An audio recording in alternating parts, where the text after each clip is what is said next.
Kaiju nomor 8, bedah teori besar si ketemu. Mitsuketa. Halo Sobat Wibu. Kali ini kita bakal bahas sesuatu yang bikin penasaran di Kaiju nomor 8, yaitu sosok misterius ketemu atau Mitsuketa. Kita bakal kupas tuntas kaiju kecil yang masuk ke mulut Kafka dan ngerubah dia jadi kaiju nomor 8 yang OP banget. Banyak banget teori yang beredar di kalangan fans soal tujuan dan identitas asli makhluk ini. Hari ini, mari kita bandingkan teori-teori tersebut dengan fakta dari karya aslinya. Oh iya, video ini bakal banyak spoiler ya, jadi kalian sudah diperingatkan. Oke, gaspol. Sebelum masuk ke inti pembahasan, kita kenalan dulu yuk sama si ketemu ini. Ketemu adalah kaiju berukuran sangat kecil yang bentuknya mirip serangga. Makhluk ini muncul tiba-tiba pas Kafka lagi terbaring di rumah sakit setelah serangan kaiju, sambil mikir gue harus bertahan hidup. Ukurannya mungil banget buat ukuran kaiju, sampai-sampai awalnya nggak ada yang tahu itu makhluk apa. Karena dia bilang ketemu Mitsuketa ke Kafka, makanya para fans manggil dia dengan nama itu, meskipun nama resminya masih rahasia. Begitu makhluk ini masuk ke mulut Kafka, Kafka langsung berubah jadi kaiju saat itu juga. Bayangin aja, ada serangga asing masuk ke mulut, pasti rasanya geli dan pengen muntah banget, kan? Tapi berubah jadi kaiju itu masalah yang jauh lebih gede. Kafka sendiri sempat bingung setengah mati. Buka pintu aja sampai hancur, bahkan pas lagi lari, tiba-tiba muncul mulut aneh dari tubuhnya yang makan burung tanpa dia kontrol. Reno sama Kafka beneran panik banget di sana. Meskipun adegannya lucu buat kita, kalau kejadian beneran sih pasti auto panik, ya kan? Nah, berkat kaiju misterius inilah Kafka jadi kaiju nomor 8 dan cerita pun dimulai. Hari ini kita bakal bahas 8 teori berbeda. Mari kita cek satu persatu. Penasaran kan? Yuk simak. 1. Teori Kafka dari masa depan. Teori pertama yang paling santer adalah si ketemu ini dikirim oleh Kafka dari masa depan. Tujuan makhluk ini jelas, membasmi semua kaiju. Pas dia mulai ngambil alih tubuh Kafka, dia sempat bilang, kaiju, bunuh.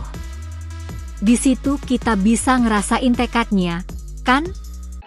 Karena dia bisa bicara dan sifatnya parasit, mirip kaiju nomor 9, ada yang mikir dia ciptaan nomor 9. Tapi, nafsu membunuhnya terhadap sesama kaiju itu gila banget. Makanya muncul spekulasi kalau dia dikirim oleh Kafka masa depan buat ngerubah sejarah. Gimana menurut kalian? Katanya sih, di masa depan pasukan pertahanan kalah telak lawan nomor 9. Akhirnya Kafka misahin inti kekuatan nomor 8, si ketemu dari tubuhnya. Di inti itu, ingatan dan kesadaran Kafka ikut terbawa. Tujuannya cuma satu, balik ke masa lalu dan bersatu dengan dirinya yang dulu supaya bisa menang.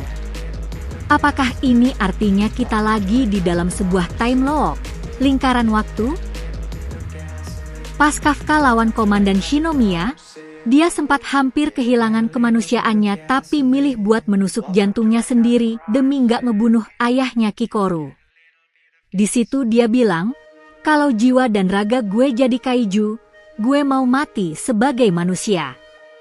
Ini kayak pertanda kalau di masa depan dia emang bakal beneran ketelan sama wujud kaiju. Teori ini emang sedih banget kalau beneran terjadi. Tapi ya, sejauh ini belum ada bukti teknologi perjalanan waktu sih di dunia kaiju nomor 8. 2. Teori leluhur dan makhluk masa lalu. Kebalikan dari teori tadi, ada juga yang bilang si ketemu ini dikirim oleh leluhur Kafka dari masa lalu. Teori ini muncul gara-gara adegan di kuil pas Kafka bareng Hoshina. Di situ dijelasin soal sejarah kaiju yang sudah ada dari zaman Edo, tahun 1500-an. Keluarga Hoshina ternyata sudah jadi pembasmi kaiju turun-temurun.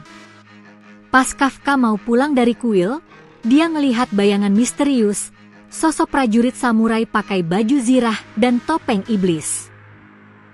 Cuma Kafka yang bisa ngelihat dia. Banyak yang curiga kalau itu adalah pengguna nomor 8 sebelum Kafka. Teori ini bilang kalau samurai itu kalah lawan nomor 9 zaman dulu. Ingat, nomor 9 itu sudah hidup ribuan tahun. Karena dulu belum ada teknologi canggih, si samurai ini mutusin buat nyimpen kekuatan nomor 8 dan nuruninya ke keturunannya di masa depan. Kata ketemu. Itu artinya dia akhirnya nemuin keturunan yang cocok, yaitu Kafka. 3. Teori kompatibilitas 0%. Ada juga teori kalau si ketemu ini milih Kafka karena dia adalah orang yang paling cocok. Tapi kenapa Kafka? Padahal ada Reno yang lebih muda dan fit. Nah, kuncinya ada di kekuatan pelepasan, release power, Kafka yang 0%.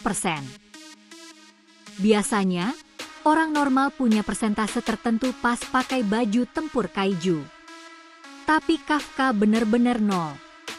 Ini bisa diartikan kalau tubuh Kafka menolak semua gen kaiju lain, kecuali si ketemu. Kayak donor organ, tubuh Kafka cuma mau nerima satu jenis ini doang. Ini memperkuat dugaan kalau Kafka emang sudah ditakdirkan atau punya garis keturunan khusus buat jadi wadah makhluk ini. 4. Dendam yang tersisa dan kesalahan nomor 9. Kenapa makhluk ini benci banget sama kaiju? Ada teori kalau si ketemu adalah kumpulan emosi dan dendam dari ribuan manusia yang sudah dimakan sama nomor 9 selama ribuan tahun. Pas nomor 9 membuang bagian yang dianggap cacat atau gagal, bagian itu ternyata bawa semua rasa benci manusia-manusia itu dan terciptalah kaiju yang membenci kaiju.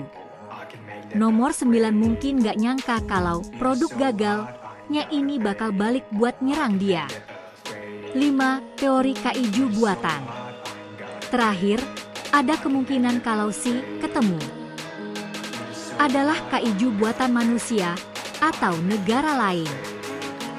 Di ceritanya sempat disebutin kalau negara luar lagi riset soal pemindahan jaringan kaiju ke manusia.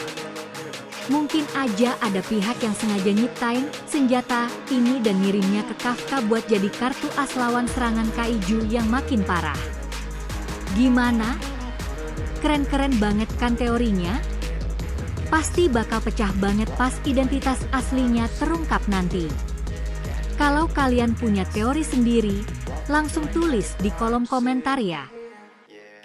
Jangan lupa subscribe dan terima kasih sudah menonton.